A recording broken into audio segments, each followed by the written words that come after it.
Réunion des ministres de la Commission climat du bassin du Congo et du Fonds bleu pour le bassin du Congo, 17 et 18 mai 2022. PEFACO, Hôtel Brazzaville, Congo. Session des experts. Compte rendu. Sur instruction de Madame la ministre Arlette Soudan-Nonou, ministre de l'Environnement, du Développement durable et des bassins du Congo, coordinatrice technique de la Commission climat du bassin du Congo, CCBC, et du Fonds bleu pour le bassin du Congo. La réunion des ministres des pays membres de la CCBC et du Fonds bleu pour le bassin du Congo s'est tenue du 17 au 19 mai 2022 en format hybride à PEFACO, hôtel Maya Maya, pour les participants présents à Brazzaville. L'organisation de la réunion a bénéficié de l'appui technique et financier du PNUD Congo. La réunion avait pour objectif d'examiner et adopter les projets des statuts portant organisation et fonctionnement de la CCBC.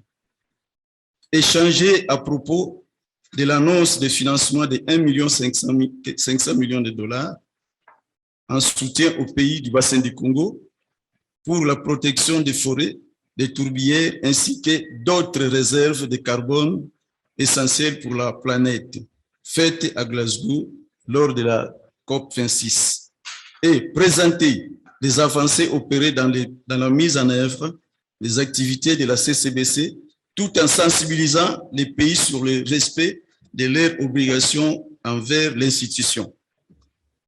La réunion des experts prélude à la réunion des ministres s'est tenue du 17 et 18 mai 2022. On prit part à la cérémonie d'ouverture de la session des experts les points focaux fondés des pays membres de la Commission climat du bassin du Congo et les organisations régionales et sous-régionales, commission de la CEFAC, CAC et CCRS. Les représentants des missions diplomatiques Allemagne, France, États-Unis, les représentants des organisations internationales et régionales, ainsi que les établissements publics, Union européenne, Union africaine, FAO, CAC, COMIFAC, PAM, BDAC, RECEAC, Banque postale du Congo, OIF, Banque mondiale, Commission climat régionale Sahel, CEAC, OIC, ROSCAV, CEFDAC, AFD et ACPEC.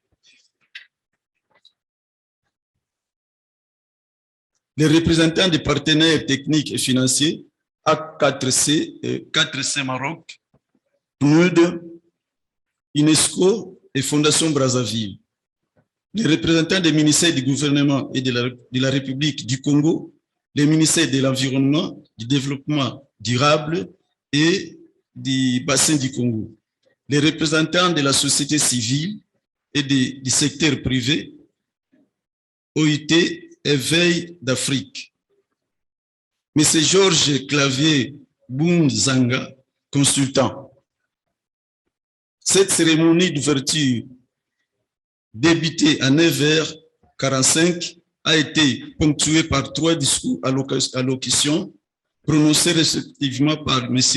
Maleye Diop, représentant résident du PNUD au Congo, Mme Rajak Chafil, directrice du 4AC Maroc, et Mme Arlette Soudan-Nonou, ministre de l'Environnement, du Développement durable et du bassin du Congo, coordinatrice technique de la CCBC. Prenant la parole en premier, M. Maleye Diop, représentant résident du PNUD au Congo, a avant tout remercié le gouvernement de la République du Congo pour la confiance témoignée au PNUD depuis le démarrage de cette grande aventure. Il a ensuite insisté sur l'implication du PNUD au sein de la Commission climat du bassin du Congo et a souligné l'importance pour la communauté internationale de se concentrer sur le bassin du Congo. Il a également relevé le fait que les documents des statuts de la CCBC soumis à examen, la crédibilisation auprès des partenaires internationaux. Il a enfin terminé son propos en félicitant Madame la ministre, coordinatrice technique de la Commission climat du bassin du Congo, pour son leadership. Prenant à son tour la parole, Madame Rajai Chafil, directrice du 4C Maroc, a rappelé le soutien apporté par le Royaume du Maroc sous l'impulsion de Sa Majesté le roi Mohamed VI, ainsi aussi bien sur le plan technique que financier. Depuis la création de la CCBC et du Fonds bleu pour les bassins du Congo, elle a ensuite insisté sur le fait que l'enjeu est la stabilisation des écosystèmes mondiaux et l'inaction coûtera cher, d'où l'importance de préserver les bassins du Congo, qui est le deuxième poumon forestier mondial. Le discours d'ouverture de la session des experts a été prononcé par Madame Arlette Soudanono, ministre de l'Environnement, du Développement durable et du bassin du Congo, coordinatrice technique de la CCBC, au nom de son Excellence, M. Denis Sassou Nguesso, président de la République, chef de l'État et président de la CCBC.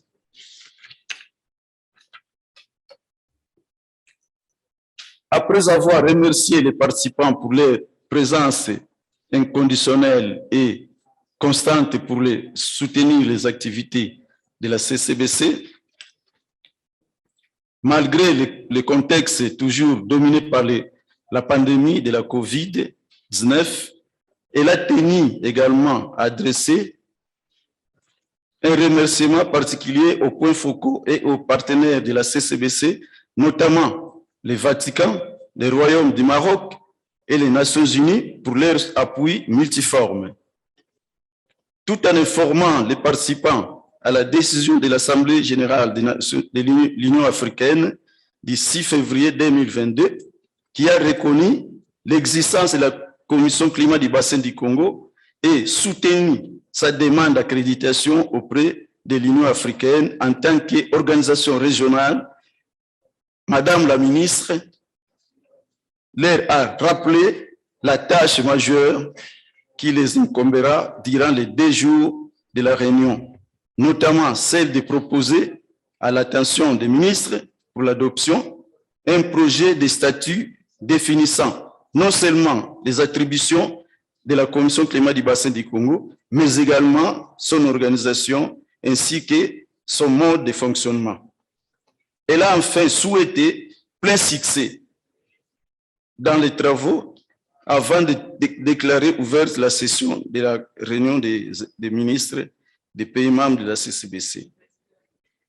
Non, ici c'est des experts. Merci. Elle a enfin souhaité plein succès dans les travaux avant de déclarer ouverte la session des experts de la réunion des ministres des pays membres de la CCBC. Après l'adoption de l'agenda et la présentation des objectifs de la réunion, les bureaux de séance mis en place pour les travaux étaient constitués comme suite. Présidence Congo. Première vice-présidence, 4C Maroc. Deuxième vice-présidence, Cameroun. Rapporteur, Angola. Secrétaire, CCBC, PNUD et ACPEC. Modérateur, Ressiayak. Les travaux de la première journée ont porté essentiellement sur la présentation du projet de statut portant organisation et fonctionnement de la CCBC, faite par Madame Onatiang Florentine Mapen, assistante de la ministre, coordinatrice technique de la CCBC pour examen et adoption. L'examen et adoption de ces dispositions est présenté au Conseil des ministres qui se réunira le 19 mai 2022. La journée du 18 mai a essentiellement porté sur la mise en œuvre des activités de la CCBC. La première présentation faite dans ce cadre par M. Jean-Paul Adam et Maxime Lobovitkov de la CAC et a porté sur sur le mémorandum signé entre la CCBC et la CAC portant sur séquestration et compensation carbone dans les États membres des Fonds bleus pour les bassins du Congo. Les drafts du rapport de l'étude pour les protocoles harmonisés pour renforcer l'intégrité des marchés de carbone et stimuler les investissements publics et privés dans les économies vertes et bleues résistantes au climat dans les pays du Fonds bleu pour les bassins du Congo. Cette présentation a été suivie de l'OEF faite par M. Tounawa Kiri sur les actions menées par la francophonie en sa qualité de marraine de la CCBC et du Fonds bleu pour les bassins du Congo. La troisième présentation du jour du 4C Maroc, faite par Mme Rajay Charfil, avait pour thème le centre A4C Maroc, un acteur clé en Afrique pour l'appui aux politiques climatiques. L'intervention de Madame, de M. Chauiba Nkoutspouen de la Comifac a par la suite porté sur le financement de 1,5 milliard de dollars en soutien aux pays du bassin du Congo pour la protection des forêts, des tourbières ainsi que d'autres réserves de carbone essentielles pour la planète, annoncée à Glasgow. Madame Arlette Soudanono, ministre de l'Environnement, du Développement durable et du bassin du Congo, coordinatrice technique de la Commission climat du bassin du Congo, a enfin sensibilisé les pays sur leurs obligations envers la CCBC et les fonds bleus pour le bassin du Congo, notamment la signature du mémorandum d'entente portant création du Fonds bleu pour le bassin du Congo, la ratification du protocole instituant la CCBC, l'acquittement de la somme de 370 000 dollars par la mise en place de l'unité de démarrage du Fonds bleu pour le bassin du Congo, l'endossement de la requête Redness Fonds bleu pour le bassin du Congo soumis au Fonds vert pour le climat, la désignation d'un point focal Fonds bleu pour le bassin du Congo au sein du ministère ayant en charge la question relative à la CCBC et au Fonds bleu pour le bassin du Congo. La poursuite de l'identification des projets pays à inscrire dans les plans d'investissement du Fonds bleu pour le bassin du Congo. Les échanges qui ont suivi toutes ces présentations ont permis de formuler à l'attention des ministres les recommandations suivantes. En ce qui concerne les projets des statuts portant organisation et fonctionnement de la CCBC, adopter les projets des statuts soumis.